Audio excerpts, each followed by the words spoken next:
ಪುರಾತನ ಕಾರಣಿಕ ಕ್ಷೇತ್ರ ಪುತ್ತೂರಿನ ಲಕ್ಷ್ಮೀದೇವಿ ಬೆಟ್ಟದ ಶ್ರೀ ಮಹಾಲಕ್ಷ್ಮಿ ಕ್ಷೇತ್ರದಲ್ಲಿ ಮಾರ್ಚ್ 14ರ ಮೀನ ಸಂಕ್ರಮಣದಂದು ವಿಶೇಷತೆ ಇದೆ. ಮುಂಜಾನೆಯ ವೇಳೆ ಸೂರ್ಯನ ಕಿರಣಗಳು ಕ್ಷೇತ್ರದ 3 ಬಾಗಿಲುಗಳನ್ನು ದಾಟಿ ಗರ್ಭಗುಡಿಯಲ್ಲಿ ನೆಲೆಯಾಗಿರುವ ದೇವಿಯ ಬಿಂಬಕ್ಕೆ ಸ್ಪರ್ಶವಾಗುತ್ತಿರುವುದು ಈ ಕ್ಷೇತ್ರದ ವಿಶೇಷತೆಯಾಗಿದೆ. ಕ್ಷೇತ್ರದಲ್ಲಿ ಪ್ರತಿ ವರ್ಷದಂತೆ ಈ ವರ್ಷವೂ ಮೀನ ಸಂಕ್ರಮಣದ ದಿನ ಗರ್ಭಗುಡಿಯಲ್ಲಿರುವ ಮಹಾಲಕ್ಷ್ಮೀ ದೇವಿಯ ಬಿಂಬಕ್ಕೆ ಮುಂಜಾನೆ ಸೂರ್ಯರಶ್ಮಿಯ ಸ್ಪರ್ಶವಾಯಿತು. ಪ್ರಾತಃ ಕಾಲ ಶ್ರೀ ಚಾಮುಂಡೇಶ್ವರಿ ಭಜನಾ ಮಂಡಳಿಯವರಿಂದ ಭಜನೆ, ಶ್ರೀಕೃಷ್ಣ ಉಪಾಧ್ಯಾಯ ಅವರಿಂದ ವೇದಮಂತ್ರ ಘೋಷ ನೆರವೇರಿತು. ಬೆಳಿಗ್ಗೆ 7:30ರ ಸಮಯದಲ್ಲಿ ಕ್ಷೇತ್ರದ 3 ಬಾಗಿಲುಗಳನ್ನು ದಾಟಿ ಸೂರ್ಯನ ಕಿರಣಗಳು ಗರ್ಭಗುಡಿಯಲ್ಲಿ ನೆಲೆಯಾಗಿರುವ ಮಹಾಲಕ್ಷ್ಮಿಯ ಬಿಂಬದ ಮೇಲೆ ಸ್ಪರ್ಶಿಸಿದೆ. ಈ ಸಂದರ್ಭದಲ್ಲಿ ಕ್ಷೇತ್ರದ ಧರ್ಮದರ್ಶಿ ಎನ್ ಐತಪ್ಪ ಸಪ್ಪಲ್ಲಿ ಅವರ ನೇತೃತ್ವದಲ್ಲಿ ಮಹಾಲಕ್ಷ್ಮೀ ದೇವಿಗೆ ವಿಶೇಷ ಪೂಜೆ ನೆರವೇರಿತು. ವೈದಿಕರಿಂದ ವೇದ ಘೋಷ ಮಂತ್ರ ಮೊಳಗಿತು. ನೂರಾರು ಮಂದಿ ಭಕ್ತಾದಿಗಳು ಈ ಅಪೂರ್ವ ಕ್ಷಣವನ್ನು ಕಣ್ತುಂಬಿಕೊಂಡು ದೇವಿಗೆ ವಿಶೇಷ ಪೂಜೆ ಸಲ್ಲಿಸಿ ಪುನೀತರಾದರು. ವರ್ಷದ ಕೊನೆಯ ಮಾಸವಾಗಿರುವ ಮೀನ ಸಂಕ್ರಮಣದಂದು ಸೂರ್ಯ ತನ್ನ ಪಥ ಬದಲಿಸುವ ಮಹತ್ವದ ಘಟ್ಟ. ಮೀನ ಸಂಕ್ರಮಣದಂದು ಸೂರ್ಯನ ರಶ್ಮಿ ದೇವಳದ ಗರ್ಭಗುಡಿಗೆ ಸ್ಪರ್ಶಿಸುವ ಪುಣ್ಯ ದಿನವಾಗಿದೆ. ಮೀನ ಸಂಕ್ರಮಣ ದಿನ ಗರ್ಭಗುಡಿಯಲ್ಲಿ ನೆಲೆಸಿರುವ ದೇವಿಯ ಬಿಂಬಕ್ಕೆ ಸೂರ್ಯನ ಕಿರಣಗಳು ಮುಂಜಾನೆಯಲ್ಲಿ ಸ್ಪರ್ಶಿಸುವ ರಾಜ್ಯದ ಏಕೈಕ ದೇವಸ್ಥಾನ ಇದಾಗಿದೆ ಎನ್ನಲಾಗುತ್ತಿದೆ. ಈ ಸಂದರ್ಭದಲ್ಲಿ ನಗರಸಭಾ ಸದಸ್ಯ ಪಿಜಿ ಜಗನ್ನಿವಾಸರಾವ್, ಶ್ರೀಕೃಷ್ಣ ಉಪಾಧ್ಯಾಯ, ನಗರಸಭಾ ಮಾಜಿ ಸದಸ್ಯೆ ವನಿತಾ, ಪುರಸಭಾ ಮಾಜಿ ಅಧ್ಯಕ್ಷ ಯು ಲೋಕೇಶ್ ಹೆಗ್ಡೆ, ಕ್ಷೇತ್ರದ ಕೃಷ್ಣಪ್ರಸಾದ್ ಬೆಟ್ಟ, ಜನಾರ್ದನ ಬೆಟ್ಟ, ಲಕ್ಷ್ಮೀಪ್ರಸಾದ್ ಬೆಟ್ಟ ಸೇರಿದಂತೆ ಹಲವಾರು ಮಂದಿ ಭಕ್ತಾದಿಗಳು ಉಪಸ್ಥಿತರಿದ್ದರು. Anish Kumar, Puttur, star of Kudla.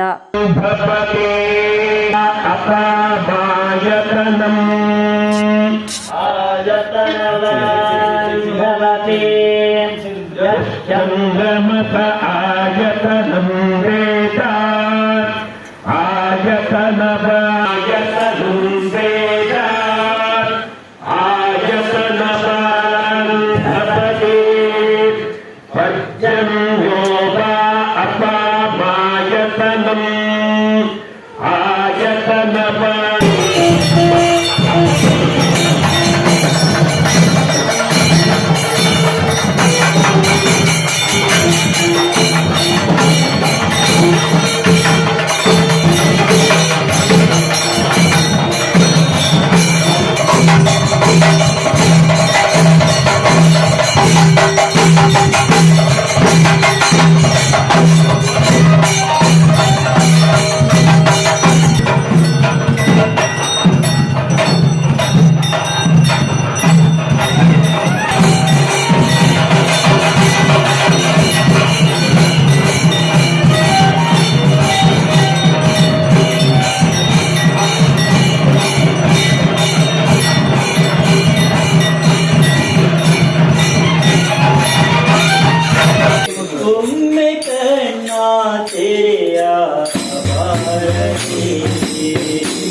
ಕಳೆದ 1980ರಿಂದ ಈ ಮಣ್ಣಿನಲ್ಲಿ ತಾಯಿ ಮಹಾಲಕ್ಷ್ಮಿಯ ಆರಾಧನೆ ನಡೀತಿದೆ. ಹಾಗೆ 25ರಿಂದ 30 ವರ್ಷಗಳಿಂದ ತಾಯಿ ಮಹಾಲಕ್ಷ್ಮಿಗೆ ಸೂರ್ಯನ ಕಿರಣಗಳು ಸ್ಪರ್ಶವಾಗುವುದು ನಮ್ಮೆಲ್ಲರ ಗಮನಕ್ಕೆ ಬಂದಿದೆ ಹಾಗೂ ಈಗಲೂ ನಡೀತಿದೆ. ಹಾಗೆ ಅದು ಮಾರ್ಚ್ ತಿಂಗಳ 14ನೇ ತಾರೀಕು ಅಂದರೆ ಮೀನ ಸಂಕ್ರಮಣದ ಹೊತ್ತು ತಾಯಿ ಮಹಾಲಕ್ಷ್ಮಿಗೆ ಸೂರ್ಯನ ಕಿರಣಗಳು ಸ್ಪರ್ಶವಾಗ್ತದೆ. 3 ಬಾಗಿಲನ್ನು ದಾಟಿ ತಾಯಿಯ ಬಿಂಬಕ್ಕೆ ಸೂರ್ಯನ ಕಿರಣಗಳು ಸ್ಪರ್ಶವಾಗುವುದು ಇಲ್ಲಿ ಕಂಡುಬಂದಿದೆ. ಹಾಗೆ ಒಂದು ಸಣ್ಣ ಮಣ್ಣಿನ ಗುಡಿಯಿಂದ ಆರಾಧನೆ ಪ್ರಾರಂಭಗೊಂಡು ಒಂದು ತಕ್ಕಮಟ್ಟಿನ ಮಂದಿರ ನಿರ್ಮಾಣವಾಗಿದೆ. ಹೀಗೆ ಇನ್ನು ಮುಂದೆ ಈ ಕ್ಷೇತ್ರದ ಜೀರ್ಣೋದ್ಧಾರ ಕಾರ್ಯವು ಪ್ರಾರಂಭಗೊಂಡಿದೆ. ಒಂದು ಸುಂದರವಾದ ಭವ್ಯವಾದ ಕೃಷ್ಣಶಿಲೆಯ ಗರ್ಭಗುಡಿ ಹಾಗೂ ಶಿಲಾಮಯವಾದ ದೇಗುಲವು ನಿರ್ಮಾಣವಾಗಲಿದೆ. ಸುಮಾರು ಅಂದಾಜು 7ರಿಂದ 8 ಕೋಟಿ ವೆಚ್ಚದಲ್ಲಿ ಈ ಕ್ಷೇತ್ರದ ಜೀರ್ಣೋದ್ಧಾರ ನಡೀಲಿಕ್ಕಿದೆ. ಹಾಗೆ ಪ್ರಾರಂಭವಾಗಿದೆ. ಇನ್ನು ಮುಂದೆ ಸಾಧಾರಣ ಒಂದು 3.5 ವರ್ಷದಲ್ಲಿ ಈ ಕಾರ್ಯಗಳು ಪೂರ್ಣಗೊಳ್ಳಲಿದೆ. ಹಾಗೆ ಎಲ್ಲ ಭಕ್ತಾಭಿಮಾನಿಗಳು ಈ ಕಾರ್ಯಕ್ಕೆ ತನು ಮನ ಧನಗಳಿಂದ ಸಹಕಾರವನ್ನು ನೀಡಬೇಕಾಗಿ ಕೇಳಿಕೊಳ್ತಿದ್ದೇವೆ. ಹಾಗೆ ಮುಂಬರುವ ಏಪ್ರಿಲ್ 26ರಂದು ಈ ಕ್ಷೇತ್ರದ ವರ್ಷಾವಧಿ ಉತ್ಸವವು ನಡೀಲಿಕ್ಕಿದೆ.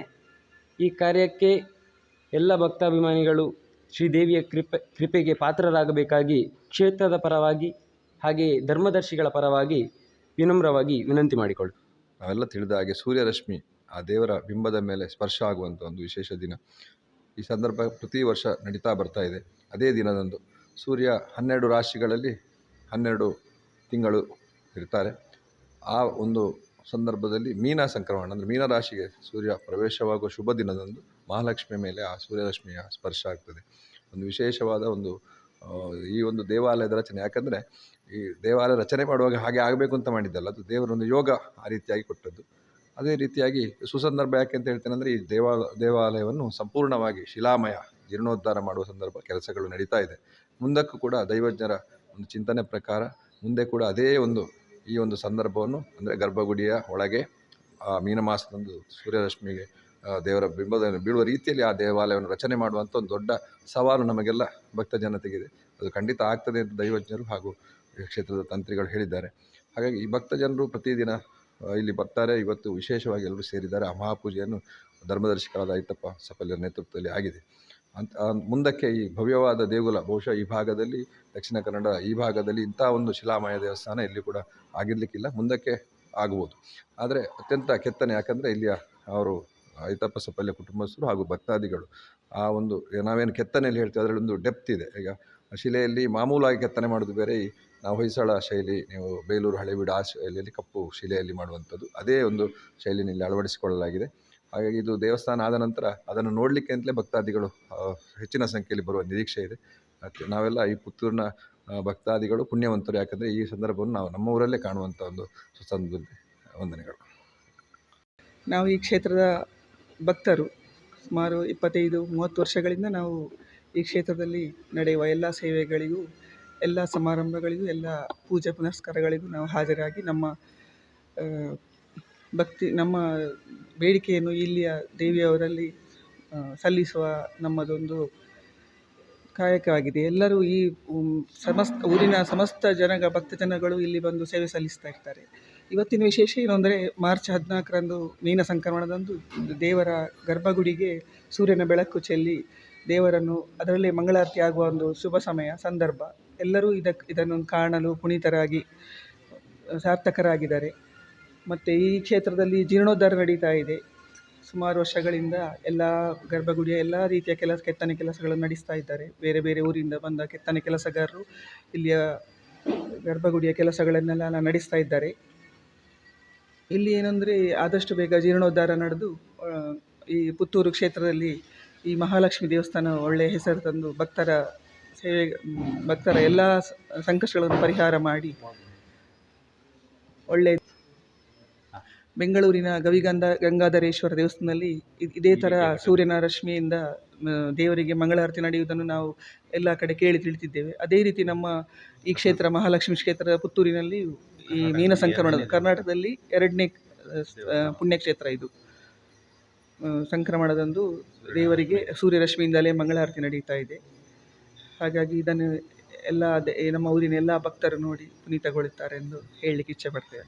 ಕಳೆದ ಹಲವಾರು ವರ್ಷಗಳಿಂದ ಇಲ್ಲಿಗೆ ಈ ದಿವಸ ಅಂದರೆ ಮಾರ್ಚ್ 14ನೇ ತಾರೀಕಿನ ಹೊತ್ತು ನಾನು ಇಲ್ಲಿಗೆ ಸಂಕ್ರಮಣ ದಿವಸ, ಪ್ರತಿ ವರ್ಷದ ಸಂಕ್ರಮಣ ದಿವಸ ಇಲ್ಲಿಗೆ ಬರ್ತೇನೆ. ಯಾಕೆಂತ ಹೇಳಿದರೆ, ನಮ್ಮ ಕರ್ನಾಟಕದಲ್ಲಿ ಬೆಂಗಳೂರಿನಲ್ಲಿ ಗಂಗಾಧರೇಶ್ವರ ದೇವಸ್ಥಾನದಲ್ಲಿ ಈ ರೀತಿಯ ಒಂದು ಪ್ರಕೃತಿಯ ವಿಚಿತ್ರ ನಡೀತಾ ಇದೆ. ಇಲ್ಲಿ ಆನಂತರ ಬಿಟ್ಟರೆ ಪುತ್ತೂರಿನಲ್ಲಿ ಇವತ್ತು ಈ ರೀತಿಯ ಒಂದು ಸೂರ್ಯದೇವರು ಲಕ್ಷ್ಮೀ ಅಮ್ಮನವರ ಪಾದಗಳಿಗೆ ಸ್ಪರ್ಶ ಮಾಡುವಂಥ ಒಂದು ಪ್ರಾಕೃತಿಕ ಒಂದು ಘಟನೆ ಅಂತ ಇದನ್ನು ಹೇಳ್ಬೋದು.